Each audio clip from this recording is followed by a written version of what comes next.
কি ভাবছো, এটা আবার কি বানিয়েছি? হ্যাঁ, বলবো তো, সেটা বলবো বলেই তো আজকে তোমাদের সামনে চলে এসেছি। আর এরকম সুন্দর সুন্দর যাতে খাবার তোমরাও বানাতে পারো, তার জন্য তোমাদেরকে শেয়ার করার জন্যও নিয়ে চলে এসেছি রেসিপিটা। তো যখন মন বিকেলবেলায় চাই কিছু ঘরে তৈরি বানানো খাবার খাও, তখন কিন্তু এরকম ধরনের খাবার তোমরা বানিয়ে নিতে পারবে। তার জন্য আমার ঘরে একটু রুটি ছিল, সেইগুলোকে আমি টুকরো টুকরো করে ছিঁড়ে নিয়েছি এবং কড়াই গরম করে সেই তেলের মধ্যে, গরম তেলের মধ্যে কিন্তু রুটিগুলোকে দিয়ে আমি এই যে পাঁপড়ের মতন করে কিন্তু ভেজে নিয়েছি। একদম মচমচা করে ভাজতে হবে, যাতে পাঁপড়ের মতন পরপর পরপর করে, তাহলে কিন্তু খেতে খুব ভালো লাগবে।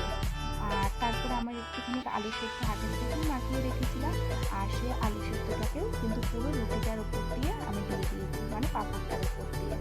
যতটা তোমরা খাবে সেরকম পরিমাণ অনুযায়ী দেবে। আর ওপর থেকে এরকম আমি একটুখানি কাঁচা পেঁয়াজ, তারপরে একটুখানি কাঁচা লঙ্কাও কিন্তু আমি দিয়ে দেবো।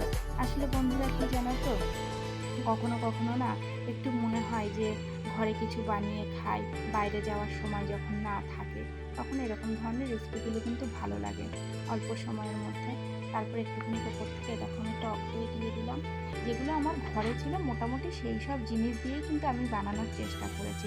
আমি বাইরে থেকে কোনো রকম উপকরণ কিনে আনিনি, আর কিছু আনার চেষ্টাও করিনি।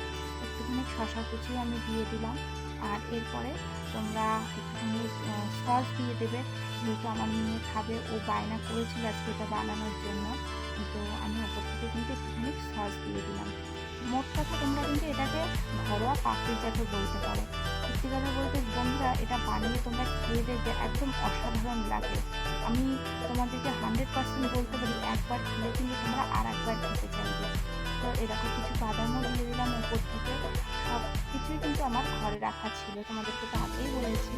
তো সেইগুলো পুরোটা সুন্দর করে দেওয়ার পরে আমি কিন্তু একটুখানি ভুজিয়াও দিয়ে দিলাম। দেখো দেখতে কত সুন্দর লাগছে, কত কালারফুল হয়েছে। এর মধ্যে তোমরা চাইলে কিন্তু একটু গাজরও দিতে পারো। আমার মেয়ে খায় না, তাই কিন্তু আমি দিইনি।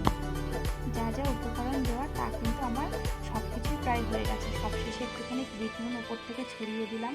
দেখো বন্ধুরা, দেখতে কিন্তু অসাধারণ হয়েছে, খেতেও কিন্তু অসাধারণ হয়েছিল। তো তোমরা কিন্তু অবশ্যই এই রেসিপিটা একবার বাড়িতে ট্রাই করে দেখবে, খুব সুন্দর লাগে। আর কখনো কখনো বাচ্চাদের এইসব বায়না মেটাতে না নিজেদের হয়তো একটু কষ্ট হয়, কিন্তু করতে খুব ভালো লাগে। সবাই